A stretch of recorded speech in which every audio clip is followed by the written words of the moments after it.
It's your mommy. Her name is Tina. I haven't seen you in a long time. It's because I've done some pretty bad things. And her message in tears are for the children she worries might not remember her name. I had to go away for a little while, but as soon as I get a chance, I'll come back. She lives here, the Hilltop Unit, a women's prison in Gatesville in Central Texas. Our program is at 5 prisons in Texas, 5 women's prisons. Just up the road from a corner convenience store, where a group of ladies on a Saturday morning talk through their plan over lunch. At the end, they record. You need the titles of the book. It's so important. The plan to give Tina and other women like her a chance to be moms again. Thank you, everybody, for doing what you're doing, and we're helping lots of kids today. All right, so I'm going to call off your names. Once they make it behind the razor wire and inside a prison education building, We break it into smaller groups so that everything goes more smoothly. the volunteers gather 25 inmates, women whose crimes and convictions came at a cost to their innocent children too. I've been gone for 6 years, so they're growing up without. I don't know which one. They're offered a library of children's books. You can start with a personal message. Make this a message to your child. It records you. There's the little mic right there. The voice of a mom and inmate recorded to a flash drive. Very well. Their voices then burned to CDs and mailed with the books to their children wherever they might be. But why should you care about these inmates? Love can be loud. Women like Fort Worth's Lucy Beasley, Drugs. drugs, Selling drugs, yes. who admits her bad choices left a 5-year-old boy behind. Isaiah probably don't remember who I am. Or Maisha Garcia, Manslaughter. I felt as if my mother was hugging me. here on a 10-year sentence for a fatal domestic violence fight with a boyfriend she claims was self-defense. We've come a long way, and I love you. I wasn't expecting to cry. That's a nice story. And then they get to hear their mother. So it's a pretty special thing. For Judith Dolnick, this is the 15th year of the Storybook Project, keeping moms who will get out of prison someday connected with their children, Anywhere. bridging the years with books and recorders and CDs until reformed and repentant they can resume being a mom in person. Me being here has not changed my mind about who I am in their life, which is their mom. She knows she's just doing something good for her child. But then when they go home, maybe that bond has been strengthened. Just know that I'm doing all that I can to keep connected with you guys, and I love y'all, and I miss y'all very much. And in Commerce, Texas, an hour northeast of Dallas, last Wednesday, Judith Dolnick delivered Maisha's voice in person Hi. Hello. My name is Judith. And to an 8-year-old and a 9-year-old living with their grandmother. Thank you. You're welcome. There's something inside for both of you.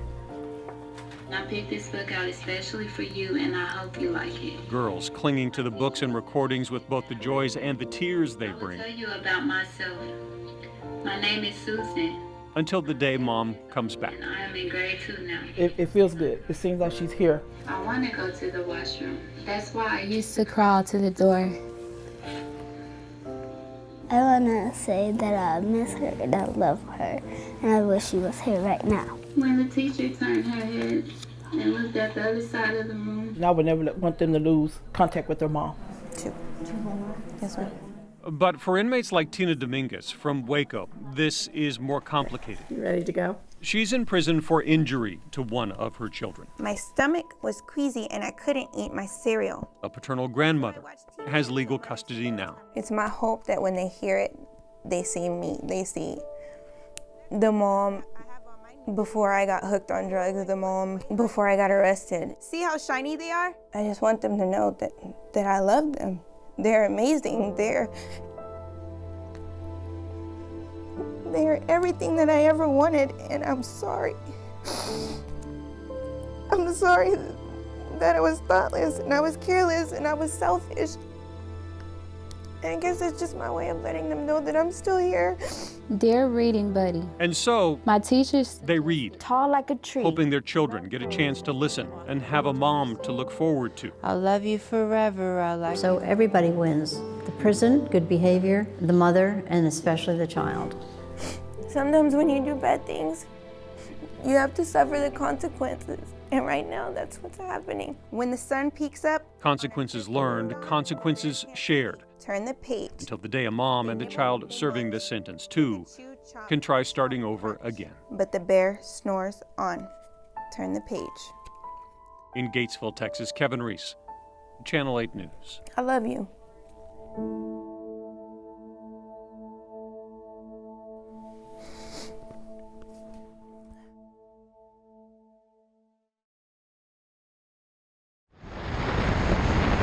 How far would you travel? How far would you go to find out who saved your life? This day is really here.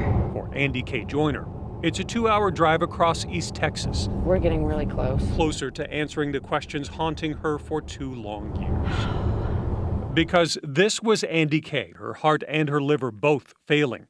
Transplants from a single donor would save her, give her back her normal life on stage, singing about the angel whose story she didn't yet know.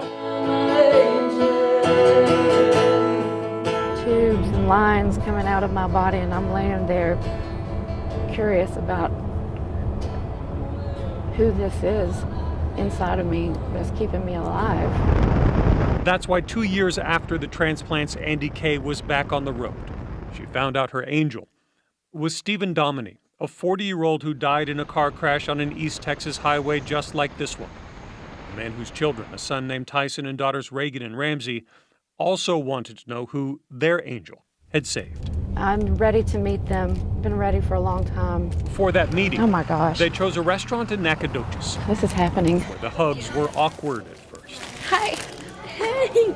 The teen girls and Andy K. hesitant and shy. I'm shaking. Yeah.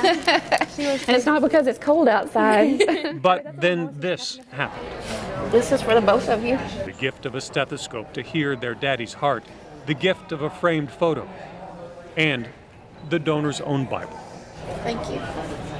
Which led to an afternoon of stories and tears, even laughter. I felt alive. That's all I could have asked for at that moment.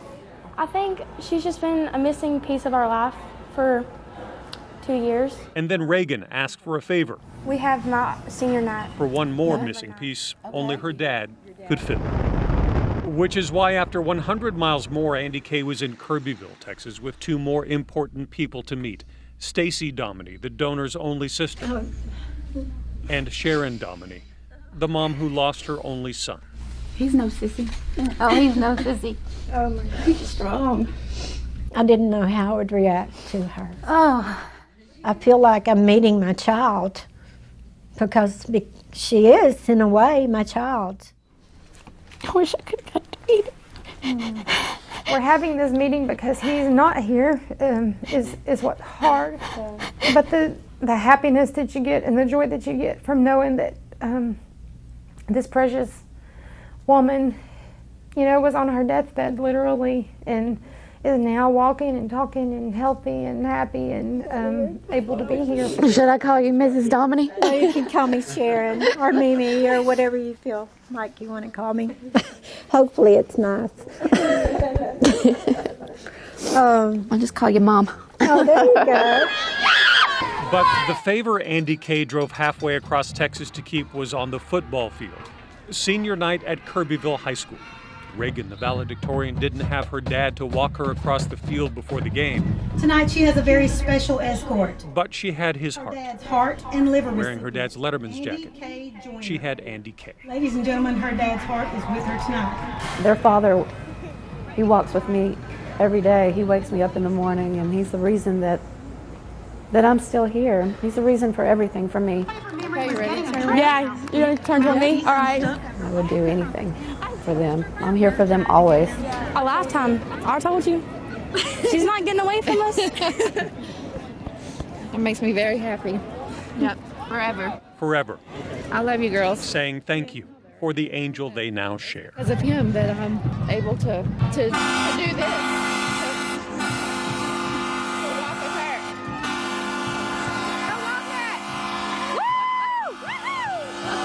In Kirbyville, Texas, Kevin Reece, Channel 8 News. Hi. Come in. Hi. Oh God, what's happening here? What's happening is that teacher Jade Laswell, in the middle of another busy junior high day, All right, so log in, check your Powtoons one last time. has agreed to stop Who else is missing a partner? Everybody else has their partner, yes? and tell us about her journey. Which one? I've had lots of journeys in teaching or cancer or. Unfortunately, yes, it is her story. About cancer. Breast cancer, a bilateral mastectomy, chemotherapy, 8 surgeries so far, and then round number 2. And I was actually in the middle of a reconstruction surgery in this January, when the morning of my surgery, I found a lump. My surgeon found me and sat down next to me to tell me that there were cancer cells on that lump. So we've just started over again a couple weeks ago. How do you describe where you just have that dropping feeling in your stomach where like my breath literally was taken away? Absolutely devastated and couldn't stop crying. But what you'll notice if you're around Jade for only a few minutes at school They were starting from the beginning. or at home with her husband and 4 children is that instead of crying, she very much prefers to laugh instead. Yeah. It's a very, very dark place when you're dealing with cancer. It's scary and there's a lot of scary things. And to be able to make fun of it kind of takes the power away from the cancer. You know, we're gonna laugh at you, we're gonna fight, and we're not gonna let you win. So it's nice to connect with other people who get that, who understand that fight. She found that someone on a Friday night in Deep Ellum. Put your hands together. Welcome Larry Garza. Where Larry Garza's stage 4 cancer journey So on a lighter note, I almost died. is on stage and under the lights, offering that potential best medicine They had girls twerking for the Lord. It was amazing. that a fellow cancer fighter in the audience might need. Because look, I'm not racist or anything. I just want you people to go back where you came from. Straight up. And I was like, New Braunfels? Thank you all very much. Come talk to me after the show. We have a connection now. Yes, we do. I'm your cancer girl. Hi, what's your name? Hi, I'm Jade. Jade. Hi. You doing okay? Yeah, I'm fantastic. Okay. How are you? Doing great. Yeah. Doing great. Nice. The 2 cancer fighters did meet after the show, shared stories, Why do I always look like this? shared laughs I like to go up to people and be like, hey, baby. for more than a half hour. And you're gonna be fine. Yes. And we're gonna be fine. And we just keep going. And we're gonna be 80 years old, like, remember when we were scared and we had cancer? Yeah, exactly. You just have to freaking laugh through it because You just have to. What are your choices? When you joke about it, you take the power away from it. That's exactly what I said earlier. Did you hear that earlier? I said that earlier. Joking about it to me is really important because it lightens it. As much negativity that comes with the disease, and one thing that is positive about it is community, is family, and love, really. I know it sounds mushy, but it's true. Studies have shown that laughter does have its benefits, that people with a strong sense of humor have outlived those who don't, especially when battling something as brutal as cancer. It's good to meet you. Good to meet you. You're gonna be great. So Jade plans to keep busy laughing, especially when she gets news like she got last week. Well, it came back clear as no cancer, so they're not finding any cancer in the body. And sometimes with this cancer fight, it's just about waking up and putting one foot in front of the other and hanging on to a little tiny piece of hope that you can survive what the day is gonna bring you, because you really don't ever know. But we do know that in her classroom, among all the positive and encouraging messages on the walls, is the one right behind her. It says, "A day without laughter is a day wasted." So here's to Jade's journey of no wasted days and laughing in the face of cancer every precious moment she can. In Deep Ellum, Kevin Reece, Channel 8 News.